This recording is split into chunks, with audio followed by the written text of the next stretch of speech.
a todos, bienvenidos una vez más a mi canal y aquí estamos en un nuevo vídeo. Como cada lunes por la mañana toca analizar lo mejor que ha pasado en la jornada de la competición doméstica, en este caso la jornada 11. Repasando ya, como siempre, los resultados que nos han dejado todos los partidos. Empezamos en este caso la jornada del sábado porque no hubo partido el viernes con esa contundente victoria del Rayo Vallecano 5-1 al Cádiz, brutal. Luego el Real Madrid consiguió sacar una victoria muy importante frente a la Real Sociedad por 1-0. Luego, otra sorpresa más, el Mallorca consiguió ganar en Mestalla por 1-2. Y finalmente por la noche el Real Madrid consiguió ganar 3-1 al Sevilla. Y ya en el día de ayer empezamos con ese empate entre Español y Elche 2-2 en un partido realmente emocionante. El Atlético de Madrid, con un gran Antoine Griezmann, consiguió ganar 1-2 en el campo del Betis. Mismo resultado sacó el Villarreal con 2-1 frente al Almería.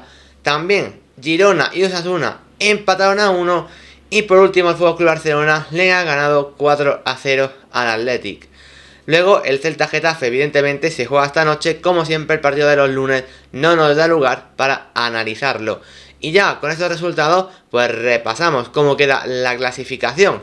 Básicamente Real Madrid, FC Barcelona siguen en lo más alto evidentemente tras sus respectivas victorias. El Atlético de Madrid adelanta ese puesto a la Real Sociedad colocándose como tercero. Y básicamente el resto de los equipos de arriba han perdido, tanto Real Sociedad, Betis como Athletic, que ocupan los siguientes puestos. Pero ojo al Villarreal porque ya empata con el Athletic a puntos tras su victoria. En la parte de abajo, excepto el Mallorca que ha ganado, los demás equipos han empatado o han perdido. Por lo tanto, se queda el Elche evidentemente que sigue siendo último, el Cádiz delante y luego Getafe y Girona empatados a puntos, pero que por golaveras el Getafe es ahora mismo quien ocupa puestos de descenso.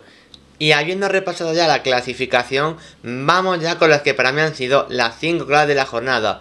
Empezando en primer lugar por el Rayo Vallecano. Sin ninguna duda, uno de los partidos más llamativos, básicamente por la goleada que mete el conjunto de Andoni Iraola al Cádiz. Es verdad que el Cádiz venía en una dinámica mucho mejor en estos partidos, puntuando bastante a pesar de seguir estando en descenso, pero en este caso el golpe de realidad frente al Rayo Vallecano, bueno, ha sido de una contundencia enorme. Y hay que decir que el Rayo Vallecano, bueno, creo que es digno de elogiar porque evidentemente sin ser ese equipo que el año pasado en la primera vuelta estaba en esos puestos incluso de Europa, algo que era una barbaridad. Creo que sí hay que mencionar y de mucho mérito que el Rayo Vallecano ahora mismo está por encima de esos equipos de mitad de tabla para abajo. De hecho, ahora mismo con 15 puntos ocupa la 10ª posición de la tabla y hay que decirlo, está tan solamente a 3 puntos de Europa. Es cierto que sigue siendo pronto y que la liga es muy larga, pero creo que precisamente esto tiene mucho mérito porque la temporada donde yo por ejemplo pensaba que el equipo vallecano se iba a caer un poco más, bueno, pues resulta que de momento siguen manteniendo una muy buena imagen. Y en este caso por ejemplo hay que hablar del partido, porque hay que decir que el equipo volvió a funcionar como uno de esos grandes partidos que se vieron la temporada pasada. Principalmente con sus dos jugadores de banda, Isi Palazón y Álvaro García. Ambos hicieron un partido absolutamente brillante. Evidentemente son jugadores, bueno, pues de estos que solemos comentar, ¿no? Que nunca seguramente sean un sobresaliente en la liga, pero que siempre te hacen un partido de notable alto. En este caso creo que Isi estaba mejor este año que Álvaro García, que de hecho aún no había marcó su primer gol en este partido. Pero claro, si es que a estos dos les juntas que Leyen, el central, marcó 2 goles, uno de falta espectacular que si no lo habéis visto os invito a que miréis el resumen básicamente porque es un auténtico golazo y no es el primero que marca esta temporada. Y luego Sergio Camello, que también realmente realizó un muy buen partido ahí jugando como 9, un jugador que quizá le estaba costando un poco marcar goles, pero que bueno, ya se va entonando poco a poco. En este caso marcó también de una asistencia y que parece un complemento realmente ideal a los Trejo, Isi o Álvaro García que juegan por detrás. Por lo tanto, partido realmente completo del Rayo Vallecano. Evidentemente que se encuentra con un Cádiz que es cierto que acabó el partido con 9 jugadores, primero con la expulsión de Isa Carcelén y luego con la de Alex Fernández.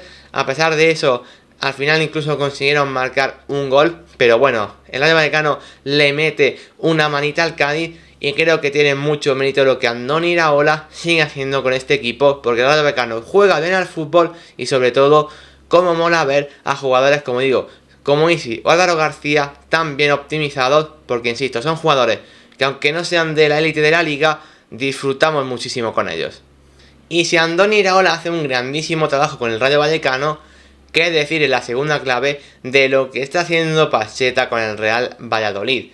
Porque bueno, básicamente el Real Valladolid es un equipo que mucha gente ponía que podía ser el peor de los recién ascendidos, porque la Almería con un proyecto con más cantidad económica, mucha gente lo ponía más arriba. El Girona al final se había reforzado muy bien y también la gente lo ponía con un proyecto mucho más llamativo. Sin embargo, ahora mismo han pasado 11 jornadas y el equipo que más alto está en la clasificación es el Real Valladolid. Ya viene la jornada pasada de hacer una grandísima victoria por 4-1. En este caso, en esa jornada, ha sacado una victoria realmente brillante, en este caso, frente a la Real Sociedad. Optimizando muchísimo todo lo que pasa en ambas áreas, un 0-1, pero claro, esto no es casualidad. Sobre todo porque el 11 que sacó Pacheta frente a la Real Sociedad, bueno, fue realmente llamativo. Un equipo que suele estar característico por tener 3 jugadores en el centro del campo con buen pie, Quique Pérez, Álvaro Aguado, Roque Mesa. En este caso descansaban los 3 para jugar con Monchu, que también suele ser uno de los habituales, acompañado por Óscar Plano y por Iván Sánchez. 2 jugadores que más que centrocampistas son realmente mediapuntas o incluso extremos. Y jugaron básicamente como interiores en ese 5-3-2. Y sobre todo reponiéndose a muchas bajas, porque al final en el lateral derecho no tiene ni a Luis Pérez ni a Fresneda. Tuvo que jugar ahí Rosa, que es un chico básicamente del B. Eso sí, realizó un muy buen partido. Y luego evidentemente también un muy buen partido de sus centrales, donde a mí personalmente me parece que completaron un partido bastante completo, nunca mejor dicho, los 3 jugadores de la saga blanquivioleta. El caso es que además de esto tiene básicamente arriba a un Sergio León que está enchufadísimo, que es verdad que no jugó el partido completo, básicamente decidió Pacheta sustituirlo en el minuto 54-55 si no me equivoco, pero claro, es que al final te acaba marcando el gol de la victoria y viene de una jornada donde marcó 2 goles como fue la anterior. Por lo tanto, si además de esto tienen a un Sergio León que está enchufadísimo, te genera básicamente un Valladolid que ahora mismo en la clasificación está en el 11º puesto. Y esto tiene muchísimo valor porque poco a poco han ido superándose en esta última jornada. De hecho, en las últimas 5 suman 3 victorias, un empate y una derrota, lo que viene siendo una muy buena racha. Y evidentemente se escapa poco a poco de los puestos del descenso. Por eso, a pesar de que Gonzalo Plata aún no ha mostrado su mejor nivel, a pesar de que Sean Weissman ha tenido problemas con las lesiones, Pacheta sigue encontrando su fórmula, como digo, encontrando un centro del campo que funciona siempre, un muy buen Sergio León, reponiéndose a la baja en el lateral derecho y haciendo sobre todo que su equipo mejore defensivamente a pesar de los problemas que había tenido al principio de temporada. Por eso para mí Pacheta es uno de los claros ganadores de esta 11ª jornada. Como tercera clave de esta jornada y un habitual cuando tenemos que comentar lo más destacado de la jornada, hay que hablar del jugador surcoreano del Mallorca, Kang In Lee. Otra vez lo volvió a hacer. En este caso se cumplió la mítica de la ley del ex. Kang In Lee todos lo conocemos, es un jugador que básicamente empezó en el Valencia, canterano de hecho del conjunto Che, y bueno, siempre había parecido pues ser esa perla que en el Valencia parecía que iba a llegar realmente alto. Tras muchas temporadas intentando asentarse en el primer equipo siendo importante, no lo consiguió, incluso con problemas fuera del campo. Esto hizo que se fuese a Mallorca y ahí la verdad es que también está teniendo un paso bastante irregular. Hasta esta temporada que se ha convertido en uno de los baluartes. Porque todos sabíamos que al final Murici en punta iba a ser un jugador importantísimo. Al igual que también más o menos se podía prever que Rajkovic iba a ser una mejora para la portería. Pero lo que no íbamos a ver es que Kang In Lee se iba a sumar a estos dos, incluso a un nivel por encima de ambos, para ser el auténtico líder en el juego básicamente del conjunto balear. Y es que una jornada más Kang In Lee volvió a aparecer, en este caso porque fue el jugador que puso el 1-2 definitivo para ganar al Valencia. Evidentemente, esto habla muy bien de Kang In Lee, no básicamente por el gol, que también, sino por la incidencia que tiene en el juego del conjunto mallorquinista. Y al final es que el surcoreano está jugando muchas veces caída banda izquierda, pero esto no significa que participe menos en el juego. Al final juega con muchísima libertad, siempre encuentra su hueco, siempre encuentra la forma de crear incidencia en el juego, y ahí al Mallorca le está dando auténtica vida. Por eso Kang In Lee es uno de los jugadores que mejor primera vuelta está haciendo. Tendrá que tener su recompensa cuando hagamos seguramente el 11 de la primera vuelta, porque está siendo un jugador delicioso de ver, y sobre todo qué impacto está teniendo, porque como digo, no es solo jugar bien, sino el impacto que tiene en el resto de sus compañeros. Sus compañeros lo buscan, él siempre termina de hacerse un hueco y encontrarse en cada partido. Y en este caso, qué mejor forma de hacerlo que reivindicándose ante su equipo para poner la victoria y dar al Mallorca los 3 puntos, para hacer básicamente además que salgan de esa zona un poco más baja y hacer que el equipo ahora mismo esté en la 12ª posición. Por lo tanto, otra de las claves de la jornada es, como no, Kang In Lee. Estoy hablando mucho de esos equipos que están en la zona media-baja de la clasificación. Vamos a cambiar de registro para irnos a todo lo alto y para volver a hablar pues de uno de los habituales, básicamente, de Fede Valverde y de la auténtica temporada que está haciendo. Realmente ya podía haber hablado de Fede Valverde seguramente en la jornada anterior, también lo hice ya en el día que analizamos el clásico. En esta jornada quiero dedicarle un básicamente apartado para él, porque lo de Fede Valverde está siendo espectacular. Y sobre todo, decir que era uno de esos jugadores que yo cuando empezó en el Real Madrid no creía nada en él. Venía de una temporada en el Deportivo realmente que nos había dejado muy frío a todos. De hecho, su inicio en el Real Madrid yo no le veía nada especial. Sí le veía un jugador rápido, que tenía bastante motor, que es verdad que podía llegar a ser ese box to box, pero que no lo veía con tanta calidad ni en el golpeo, ni físicamente tan poderoso, ni tampoco con esa calidad asociativa que ahora mismo, sin ser un gran pasador, sí que se le ve asociarse realmente bien con sus compañeros.